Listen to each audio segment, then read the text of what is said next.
ఆదిమ మానవుడు, ఆధునిక మానవుడు, అత్యాధునిక మానవుడు, ఆర్టిఫిషియల్ ఇంటెలిజెన్స్ మానవుడు. ఈ 4 దశలు. ఈ 4 దశల్లో ఏ దశలోనూ ప్రభావం కానంతగా ఆర్టిఫిషియల్ ఇంటెలిజెన్స్తో మానవుడు ప్రభావితమయ్యే అవకాశం ఎక్కువగా ఉందనేది మన ఇప్పుడు science and technological advancement prospects కానీ ఫ్యూచరిస్టిక్ ఎక్స్పెక్టేషన్స్ కానీ మనకు తెలుస్తుంది. ఇలాంటి నేపథ్యంలో ఎనేబుల్డ్గా సినిమాలు తీయడం, క్రియేటివ్ వర్క్స్ చేయడం, ఇవన్నీ చేయాలనే ఒక ఆలోచన వచ్చిన సందర్భంలో మన వాళ్ళు టెక్నాలజీ విషయంలో, ఎస్ఎఫ్ఎక్స్ విషయంలో, విఎఫ్ఎక్స్ విషయంలో తెలుగు వాళ్ళు అందరికంటే ఫాస్ట్గా ఉంటారు. ఎందుకంటే Hyderabad is the hub for SFX. Even Avatar లాంటి సినిమాలు, బాహుబలి లాంటి సినిమాలు, పెద్ద పెద్ద సినిమాలకు అన్నిటికీ కూడా ఎఫెక్ట్స్ని, ఎస్ఎఫ్ఎక్స్ని అందించింది మన దగ్గర టెక్నీషియన్సే. సో ఇవన్నింటి కలగలుపుగా మన ముందు ఒక చక్కని సినిమా రాబోతుంది. ఈ సినిమా ప్రత్యేకత ఏంటంటే కంప్లీట్లీ మేడ్ విత్, అంటే లైవ్ క్యారెక్టర్స్ ఉంటారు, బట్ ఆర్టిఫిషియల్ ఇంటెలిజెన్స్ని అప్లై చేసి ఆ టూల్స్ని ఉపయోగించి తీసిన సినిమా ఇది ఈ సినిమా యొక్క ప్రత్యేకత ఒకటి. రెండవది టైటిల్ ఇట్ సెల్ఫ్ ఒక ప్రత్యేకత, మిషన్ మాయా. చూడండి ఎంత దీంట్లో ఈ రెండు కాంట్రడిక్టరీ. మాయా అనేది మనకి ఎప్పటి నుంచో అనాది కాలం నుంచి కూడా భారతీయ తాత్విక చింతనలో మాయ, జగన్ మాయ, మొత్తం జగన్ మిథ్యావాదం, జగత్తంతా ఒక మాయ అని చెప్పే ఒక ఫిలాసాఫికల్ థాట్ ప్రాసెస్ భారతీయ చింతనలో ఉంది, భారతీయ దార్శనికతలో ఉంది, భారతీయ ఆలోచన విధానంలో ఉంది.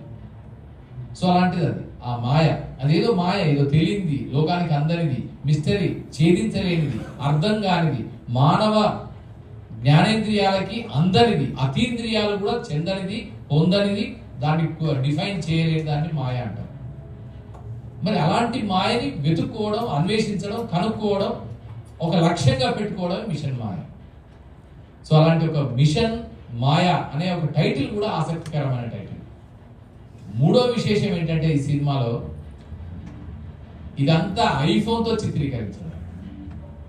మనం ఇప్పుడు చూస్తాం రెడ్ కెమెరా, ఎపిక్ కెమెరా, ఇంకేదో కెమెరా, అడ్వాన్స్డ్ కెమెరాస్, అడ్వాన్స్డ్ టెక్నాలజీతో రూపొందుతున్న సందర్భంలో వీటన్నిటినీ పక్కకు పెట్టి ఐఫోన్తో ఒక ఫుల్ లెంత్ ఫీచర్ ఫిల్మ్ని, that thriller and that mysterious thriller, where artificial intelligence meets natural, supernatural, ఇలాంటి ఒక కాన్సెప్ట్తో ఈ సినిమా తీయడం అనేది చాలా ఆసక్తికరంగా ఉంటుంది. సినిమా చూసినప్పుడు మీకు అనిపిస్తుంది ఖచ్చితంగా ఆ విజువల్స్ కానీ, విజువల్స్లో మీరు ఊహించలేని విజువల్స్ అయితే 100% అష్యూర్డ్గా చెప్పవచ్చు. మనం ఊహించలేని విజువల్స్, ఎందుకంటే మనం సెట్ వేయలేము కొన్నింటిని. అది ఎఫెక్ట్స్ ద్వారా, ఎస్ఎఫ్ఎక్స్ ద్వారా, విఎఫ్ఎక్స్ ద్వారా చేయగలుగుతాం. దానికంటే అడ్వాన్స్డ్ వెర్షన్లో ఆర్టిఫిషియల్ ఇంటెలిజెన్స్ ద్వారా క్రియేట్ చేసిన అంశాలను ఇక్కడ మిక్స్ చేయడం అనేది ఒక అద్భుతం.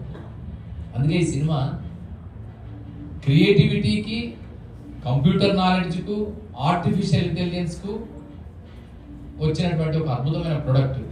రేపటి తరం సినిమాలకి, రేపు రాబోయే తరం సినిమాలకి, అంటే న్యూ జనరేషన్ సినిమాలకి ఇన్ సినిమా టెక్నాలజీలో ఒక మార్గదర్శకత్వం వహించగలిగిన సినిమాగా ఈ సినిమా రూపొందింది. సో అందుకని ఈ సినిమాని చూస్తే కథాపరంగా, స్క్రీన్ ప్లే పరంగా, క్యారెక్టర్స్ పరంగా, కంటెంట్ పరంగా ఒకవైపు అయితే, మేకింగ్ పరంగా చాలా మందికి ఇది ఒక లెసన్ ప్లాన్ లాంటిది మిషన్ మాయా. సో ఒక లెర్నింగ్ ఎక్స్పీరియన్స్ లాంటిది. రేపటి సినిమాలకి ఇది ఒక తొలితరం దూత, ముందడుగు లాంటిది, మొదటి అడుగు లాంటిది. సో అలా ఆర్టిఫిషియల్ ఇంటెలిజెన్స్ బేస్డ్గా వస్తున్న ఒక చక్కని మిస్టీరియస్ థ్రిల్లర్ మిషన్ మాయా. సో మిషన్ మాయా టీం అందరికీ శుభాకాంక్షలు తెలియజేసుకుంటూ, department of language and culture, government of Telangana is very much happy to support, encourage the new technologies that are pouring in from different parts of the world to make cinema as a visual experience and to make the audience to feel, thrill and emote and enjoy and entertain themselves. So congratulations all the team. Wonderfully చాలా బాగా డైరెక్టర్కి and డిఓపికి and technicians అందరికీ కూడా ఆనంద్తో సహా అందరికీ congratulations and all the best mission Maya. Thank you so much. ఒక్కసారి గట్టిగా చెప్పండి సార్, ఒక్కసారి అందరూ ముందుగా